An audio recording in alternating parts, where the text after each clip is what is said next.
So both canola and olive oil are very versatile to use. They are great to use in many different recipes, even in baking. Dietitian Angie Murad says using these unsaturated oils in place of saturated fats can help reduce the incidence of chronic conditions such as type 2 diabetes and cardiovascular disease. Plant and seed oils have mono and polyunsaturated fats, which can help increase the good cholesterol or the HDL cholesterol and help lower the bad cholesterol or LDL cholesterol.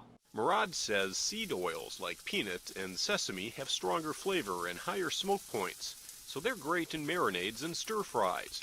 Walnut oil's lower smoke point makes it better for dressings. Just remember, all oils are high in calories. Just want to use them in moderation. Murad says stocking your kitchen with non-stick cookware and an oil sprayer like this one And just spray it in the pan. can reduce the amount of oil you'll need to use in each dish. For the Mayo Clinic News Network, I'm Joel Street.